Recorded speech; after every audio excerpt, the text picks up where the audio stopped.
Okay.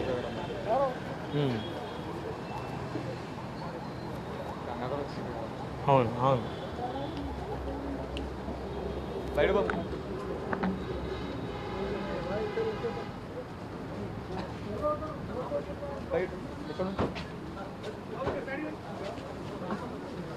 భయ్యా దయచేసి side ఇవ్వాలి అందరూ కూడా నిదానంగా. మొక్కలు తొక్కొద్దు ప్లీజ్.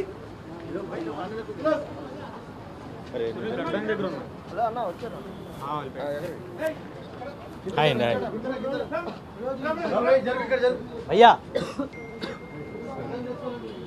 దయచేసి అందరూ కొంచెం పబ్లిక్ తక్కువ.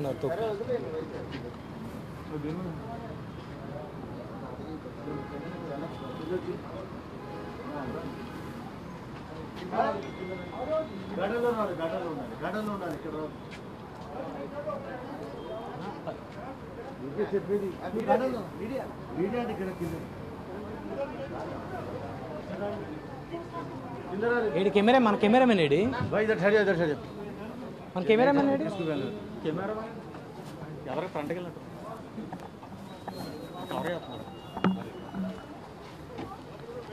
ఎవరు వచ్చారు?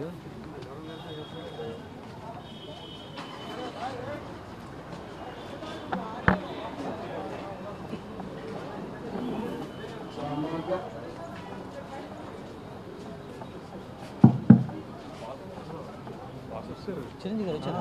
ఏది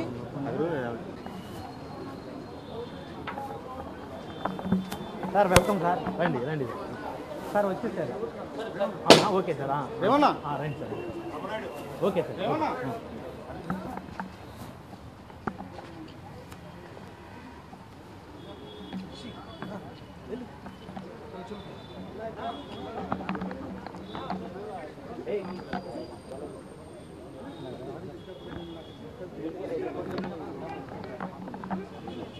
ఆన్ చేసావా?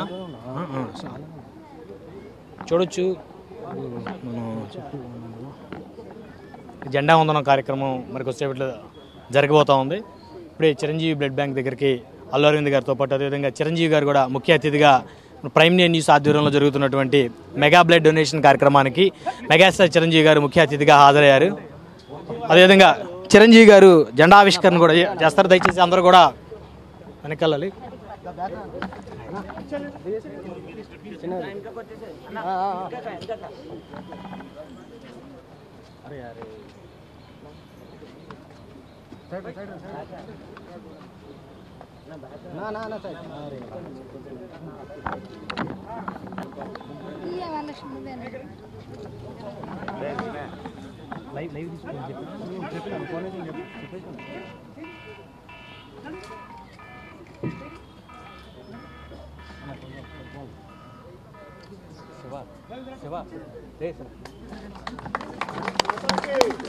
भारत माता के भारत माता के भारत माता के भारत माता के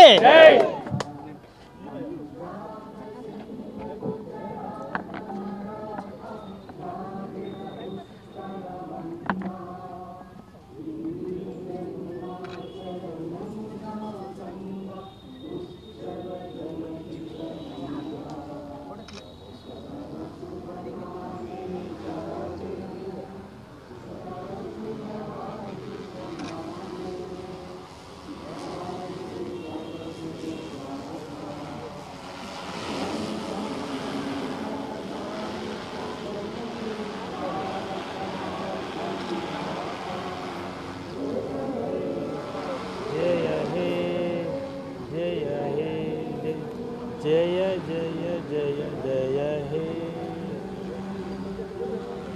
जय हिंद जय चिरंजीवा దయచేసి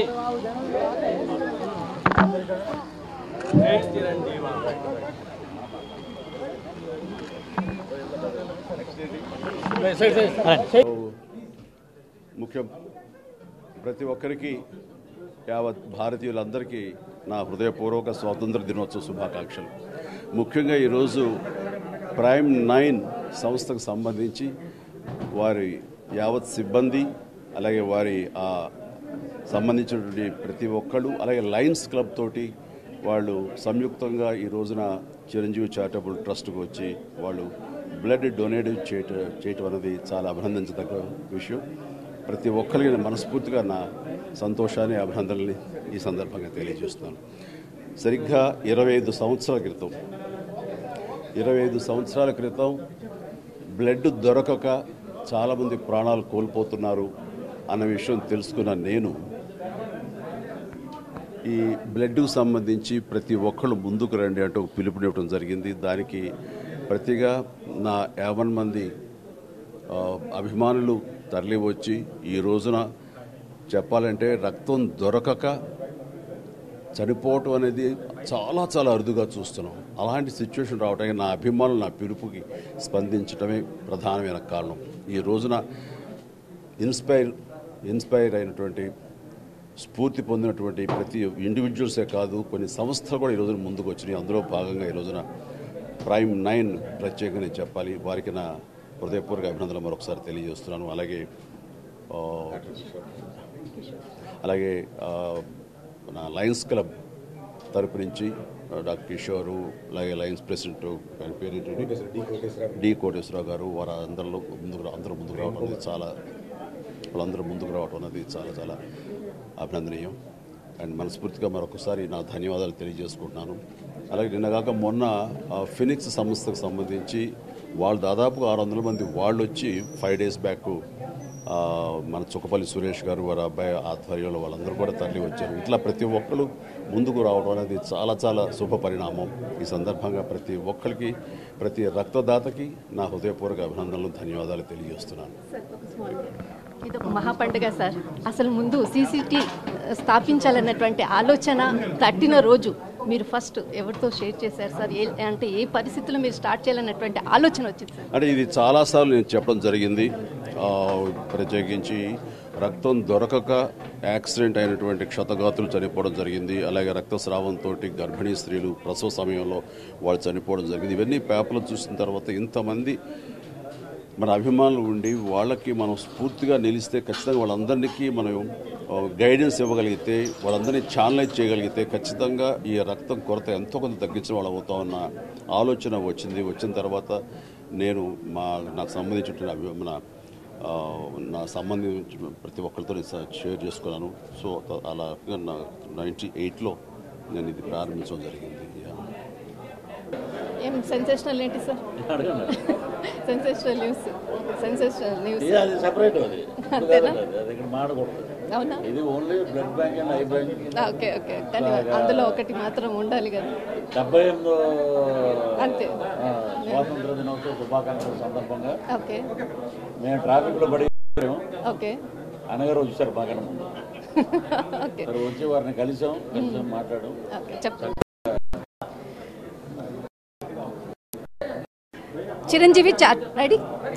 చిరంజీవి చారిటబుల్ ట్రస్ట్ ఆధ్వర్యంలో mega prime 9 health mega blood bank ఇక్కడ సీసీటీలో ఇప్పుడు మనం ప్రస్తుతం ఉన్నాము.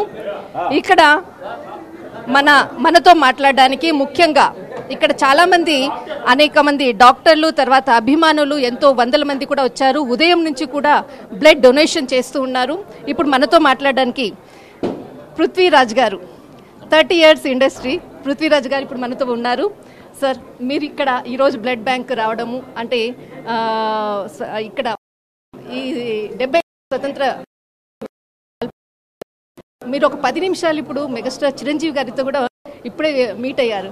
అసలు ఇందులో అర్థం ఏంటి సార్? అంటే ఇది రాజకీయంగా ఏమే అదే అన్నయ్యని చూసి చాలా రోజులు అయింది.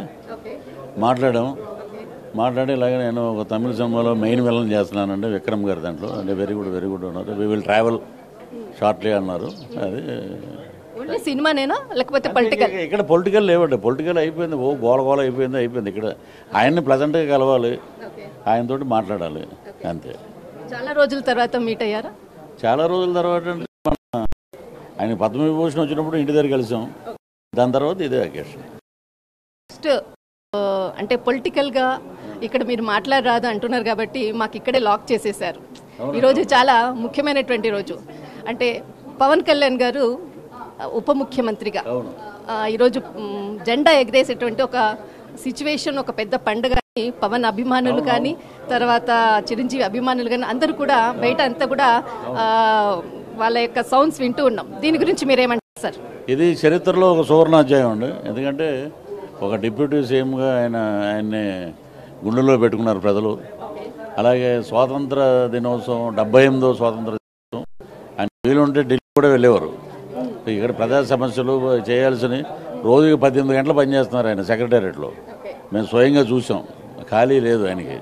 సో ఒక ప్రజానాయకుడు వచ్చాడు, ఒక రాజకీయంలో ఉన్నా కూడా ఖద్దరు వాసన అంటున్నటువంటి ఒక యువనాయకుడు రాష్ట్రానికి కావాల్సిన టైంలో వచ్చాడు ఆయన. 78వ దినోత్సవం దేశానికి వచ్చింది. ఆ దరిద్రం పోవటానికి కూటమి ప్రభుత్వం జనసేనతో టైఅప్ అయి స్వాతంత్రం ఆంధ్ర రాష్ట్రానికి కూడా తీసుకొచ్చారు. ప్రజల నుంచి ఎలాంటి, అంటే మీరు చాలా ప్రజల మధ్య కూడా వెళ్తూ ఉన్నారు, ఈ మధ్యలో క్యాంప్స్ అటువంటి కూడా చూస్తున్నాం. ప్రజల నుంచి స్పందన ఎలా ఉంది ఈ ఫ్యూ డేస్లో? పవన్ కళ్యాణ్ గారి యొక్క ప్రజల అంటే పరిపాలన ఏ విధంగా ఉందన్నటువంటిది విషయం ఏమైనా ప్రజల నుంచి తెలుసుకున్నారు? అద్భుతంగా ఉందండి. ఎక్కడికి వెళ్ళినా ఆయన శాఖల మీద పట్టు సాధించారు. మొత్తం ఐఏఎస్లు, ఐపీఎస్లు కానీ, ఇతర అధికారులు కానీ, సెక్రటరియట్లో పనిచేసే స్టాఫ్ కానీ వాళ్ళందరూ బ్రహ్మరథం పడుతున్నారు. మా జనసేన అధ్యక్షులు అని చెప్పట్లే మేము. ఒక అద్భుతమైన రికార్డు సృష్టించినటువంటి వ్యక్తి. భారతదేశంలో 21 2 అసెంబ్లీ పార్లమెంటు స్థానాలు, అలాగే కూటమితో కలిపి 124 స్థానాలు సాధించడం ఇట్ ఈజ్ ఎ రికార్డు. ఎవరి వల్ల సాధ్యం కాదు అది. అటు రాష్ట్రంలోనూ ఇటు దేశంలోనూ కూడా తన మార్కు పెట్టినటువంటి పవన్ కళ్యాణ్ గారికి సెల్యూట్ చేస్తారు అందరూ. సో మేము కనపడినా కూడా ఏమంటారంటే సెక్రటేరియట్లో, సార్ మీరెందుకు వచ్చారు సార్, మీరు మా గురువు గారిని సినిమాలో తీసుకెళ్ళకండి, పేద ప్రజల కోసం ఉన్న వ్యక్తి, ఆయన్ని అలా పని చేయనివ్వండి అని అంటున్నారన్నమాట. అంటే ప్రజల్లో ఎంత నాటుకుపోయాడో చూడండి, ప్రజల గుండెల్లో. అని ఇంకోటి, భారతదేశ చరిత్రలో ఏ శాఖల్లో అయినా, ఏ ప్రభుత్వ కార్యాలయాలైనా చంద్రబాబు నాయుడు గారితో ఫోటో పాటు డిప్యూటీ సీఎం ఫోటో ఇండియన్ ఎక్కడ ఇన్ని రాష్ట్రాలు ఉన్నాయి ఎక్కడా లేదు, first time. So thanks to Chandrababu గారు అండ్ కూటమిలో ఉన్న లోకేష్ బాబు అందరూ కలిసి ఒక పక్క చంద్రబాబు నాయుడు గారి ఫోటో, ఒక పక్క డిప్యూటీ సీఎం పవన్ కళ్యాణ్ గారి ఫోటో. డిప్యూటీ సీఎం గారిని ఈ మధ్యలో మీరు ఏమైనా కలవడం జరిగింది? చాలాసార్లు కలిసామండి. ఆ కలిసిన సందర్భంలో సినిమాల గురించి ఏమైనా చర్చకు వచ్చిందా? అంటే ఇప్పుడు పొలిటికల్లో చాలా బిజీగా ఉన్నారు, సినిమాల్లో కమింగ్ చాలా పిక్చర్స్ కూడా ఉన్నాయన్నటువంటి విషయాలు కూడా చాలా మంది అభిమానులు వెయిట్ చేస్తూ ఉన్నారు. దీని గురించి మీతో అంటే ఆ యొక్క డిస్కషన్స్ లో ఏమన్నా కమింగ్ టు సినిమా ఇండస్ట్రీ? అంత టైం ఐఏఎస్లు ఐపీఎస్లకి లేదండి, ప్రభుత్వ అధికారులకి లేదు అంత టైము. సినిమాల గురించి మేము మాట్లాడడం. ఆయన ప్రజా పరిపాలనలో ఉన్నాడు, ప్రజానాయకుడు, బ్రహ్మాండంగా పనిచేస్తున్నాడు. అక్కడి వరకు నమస్కారం సార్, మీకు దిష్టి కలగకూడదని మనస్ఫూర్తిగా భగవంతుని ప్రార్థిస్తున్నాను, అంతవరకే. ఇక సినిమాలు అనేది ఆయన నిర్ణయం, అది మన నిర్ణయం కాదు. ఇప్పుడు ఆంధ్ర రాష్ట్రానికి ఏం కావాలి, ఏం చేయాలి, ప్రజలు కూడా ఒకటే అన్నారు, ఈ దరిద్రులు ఏది మాట్లాడినా మాకు అనవసరం అండి. వాళ్ళన్నీ క్రిస్టల్ క్లియర్గా ప్రెస్ మీట్లు పెట్టి చెప్తున్నారు, ఇక్కడ ఇంత లొసుగులు ఉన్నాయి, ఇక్కడ ఇంత లొసుగులు ఉన్నాయి, కాబట్టి రాను రాను రాను మీ పథకాలన్నీ వస్తాయి అని చెప్తున్నారు. మాది హామీ అని. ఆల్రెడీ 15,000 కోట్లు అమరావతి అభివృద్ధికి ఇచ్చారు, త్వరలోనే పూర్తవుతుంది, అన్నీ చేస్తారు. పదవుల పందేరం స్టార్ట్ అయింది. మీకు ఈ గవర్నమెంట్కి సంబంధించిన దాంట్లో ఏదైనా పదవి మీ ముందరికి ఏమైనా ఆఫర్ ఏమైనా ఇచ్చారా? మీరు చెప్తేనే నాకు అర్థమవుతుంది. పదవులు మేము చెప్పట్లేదు సార్, మీడియాలో ఉన్నట్టు చెప్తానండి. పదవుల కోసం పనిచేసేవాడు ఏమంటారని కార్యకర్త కాదు. నేనేదో పనిచేశాను మీరు నాకేదో ఇవ్వండి అది కాదు. ప్రజల్లో ఆయన చెప్పింది ఆయనకి నాకు, నేను ఏ ఇంటర్వ్యూలో చెప్పలే, మీకోసం చెప్తున్నా. 1 to 1 ఆయన కూర్చున్నప్పుడు మేము మాట్లాడుకున్నాం. పదవులు కాదండి, ఆయన అడుగు తీసి అడిగేస్తే అడుగులో మేము ఉండాలి. ఇప్పుడు సాయిబాబా గారు అంటారు ఏంటి, ఒక అడుగు మీరు నా ముందేస్తే 100 అడుగులు మీ ముందుకు వస్తాను, అది పవన్ కళ్యాణ్ గారు. సో పదవుల కోసం పాకులాడే అలా వెళ్ళిపోయి ఫైల్ పెట్టుకుని ఆఫీసుల చుట్టూ నిలబడి సార్ నాకేమైంది, అవి నాకు నచ్చవండి. పని చేయాలి, కష్టపడి పని చేయాలి, మళ్ళీ అధినాయకుడు ఆదేశిస్తే మళ్ళీ వెళ్ళాలి, మైకి పట్టుకోవాలి, దుమ్ము దులపాలి, రావాలి. నేనేదో పని చేశానండి నాకేదో ఇవ్వండి అని, అది కరెక్ట్ కాదండి. అది ఎలక్షన్స్లో ఎన్ని రోజుల పాటు మీరు అక్కడ క్యాంపింగ్ చేశారు? క్యాంపెయిన్ ఫస్ట్ 20 రోజులు, తర్వాత 60 రోజులు. ఆ 60 రోజుల్లో అద్భుతంగా చేసాం. ఒక ల్యాండ్ టైటిలింగ్ యాక్ట్ కూడా చేసాం. అది దేశ రక్షణ మంత్రి రాజ్నాథ్ సింగ్ గారు అద్భుతం అన్నారు. ఏ కైసాకి हमको समझ में नहीं आ रहा सब ये ఎలక్షన్ క్యాంపెయిన్లో ఇది బాగా ఉపయోగపడుతుంది. 82% ఆఫ్ ఓటింగ్ వచ్చిందంటే కారణం ల్యాండ్ టైటిలింగ్ యాక్ట్ కూడా ఒకటి. పరిగెట్టుకెళ్ళిపోయి ఓట్లు వేస్తారు ముసలోళ్ళు కూడా. రాత్రి 2 వరకు జరిగింది పోలింగ్. ఏంటంటే ఒక సెంటు భూమి ఉన్నాడు దోచుకుంటాడు, శ్మశానంలో రాళ్ళు కూడా పెట్టేశారు ఆఖరికి. రేపొద్దున ఎవడైనా చనిపోయినా కూడా ఆ ప్లేస్లో ఆయన ఫోటో పెట్టేస్తాడు జగన్మోహన్ రెడ్డి. సో నీకు అధికార మదం, దాహం, మంచి వాళ్ళని నాశనం చేశావు కాబట్టి నా ఉసురు నీకు తగిలింది, దొబ్బేసావు పక్కకి. నేను గ్యారంటీ మీకు ఎప్పుడు 2 ఏళ్ళ క్రితమే చెప్పాను నేను మీకు, వెళ్ళిపోతాడు ఏదైనా ఉన్నాడని. 4వ మేము నడుచుకుంటూ వెళ్ళాము. 4వ మైల్ దగ్గర ఆంజనేయ స్వామి గుడిలో ఒక ముడుపు కట్టాను. ఏంటి స్వామి మన మీద ఎన్ని బ్లేమ్. ఎక్కడ కట్టారు సార్? ఆంజనేయ స్వామి టెంపుల్ ఉంటుంది 4వ మైల్ రైల్లో, నడిచి వెళ్ళే వాళ్ళకి తెలుస్తుంది అది. అక్కడ కట్టి ఆయనకి దండం పెట్టాను. ఇంకో 1.5 year ఉంది. వీడు మొత్తం వెళ్ళిపోవాలి, మినిస్టర్లు అందరూ నాశనం అయిపోవాలి, మొత్తం పటా పటా పటా పటా అని ఎగిరిపోయారు అంతే. నేను చాలా హ్యాపీగా ఉన్నాను. దగ్గర ఒక 50-60 కేజీలు ఇంక అయిపోయినాయి స్వీట్లు పచ్చడా కాకినాడలో లేవు. 144 సెక్షన్ పెట్టారు, కౌంటింగ్ దగ్గరికి రావద్దన్నారు. అయినా సరే మేము అక్కడ నిలబడి దారిని కనపడి మా ఆనందం ఏంటంటే రాష్ట్రానికి పట్టిన శని వదిలింది. ఇంకా అది అయిపోయింది, ఇంక లేదు. ఇక రేపు కాళ్ళు చేతులు పట్టుకుని మేము బీజేపీలోకి పోతాం, మేము తెలుగుదేశంలో పోతాం. అక్కడ రానివ్వట్లే ఎవరు. రోజు అయ్యా మీకు నమస్కారం, మీకు నమస్కారం అని తిరుగుతున్నారు వాళ్ళు. ఇంకిద్దరు ఉంటారు. ఇప్పుడు జనసేన పార్టీకి ఎంతమంది క్యూ కట్టారు సార్ ప్రస్తుతం? ఎవరున్నా మా అధినాయకుడు రానివ్వడండి. నీతి నిజాయితీ కావాలి ఇక్కడ. ఇప్పుడు చేసినవన్నీ పనులు మీ దగ్గర మీరు ఏంటంటే మహిళా జర్నలిస్ట్ అయిపోయారు. మీ దగ్గర మేము మాట్లాడలేము కొన్ని. చెప్పండి సార్, మహిళా జర్నలిస్ట్ అయితే ఏంటి? ఉన్నది ఉన్నట్లు నిర్భయంగా చెప్పడానికి ఐఎమ్ రెడీ సార్. కావలసి అక్కడ దోచేశారు. ఆగిరిగోల్డ్ భూమిలో జోగి రమేష్ అన్నవాడు. ఆ ఊర్లో ఈ జనం ఏమంటున్నారంటే ఈడికన్నా వాళ్ళ కొడుకు మహా దుర్మార్గుడు అండి అంటున్నారు. ఆ బీసీలు అంటే తప్పు చేస్తే బీసీ ఏంటి, ఎస్సీ ఏంటి, ఎఫ్సీ తప్పు చేస్తే కూటమిలో ఉన్నటువంటి ఎవరినైనా సరే తప్పు చేశారంటే మీరు నిరూపిస్తే మేము జైల్లో పెడతా ఉన్నారు. అదే that is the power of Chandrababu గారు అండ్ పవన్ కళ్యాణ్ గారు. అయితే ప్రస్తుతము ఎన్నికలు అంటే ఎమ్మెల్సీ ఎన్నికల కానీ తర్వాత అన్ని విషయాల్లో కానీ కమింగ్ టు అంటే రాష్ట్రంలో ఉన్నటువంటి పరిస్థితులను బట్టి ఇప్పుడు అంటే చంద్రబాబు నాయుడు గారు కానీ బీజేపీ కానీ ఇప్పుడు పదవుల మీద చాలామంది కూడా పర్సన్స్ అందరూ కూడా వెయిట్ చేస్తున్నారు. అంటే టీటీడీకి మీకు ఏదైనా ఆఫర్ ఉంది అనేసి అంటున్నారు సార్. ఇప్పుడు అదేమంటారు దాన్ని, ఆస్కార్ అవార్డు వచ్చింది రాజమౌళి గారికి, ఎగిరిగా అంతేశాడు. అవి ఎవరికో ఒకరికి సాయి కుమార్ గారు అనుకుందాం, ఆయనకి నంది అవార్డు వచ్చింది, హ్యాపీ ఫీల్ అవుతాడు అంతే. అది లాస్ట్లో ఇప్పుడు తిరుపతి లడ్డు లాంటిదండి. ఇది ఇస్తే తీసుకోవాలి, లేకపోతే దండం పెట్టుకోవాలి అంతే. దీని గురించి ఇదైపోయి నాకు చంద్రబాబు గారు ఇవ్వలేదు, పవన్ కళ్యాణ్ గారు ఇవ్వలేదు అంటే అసలు మనం సరిపోం. వాళ్ళ దగ్గరికి వెళ్ళి నిలబడి మాట్లాడటం గొప్ప వరం. That is Oscar for me.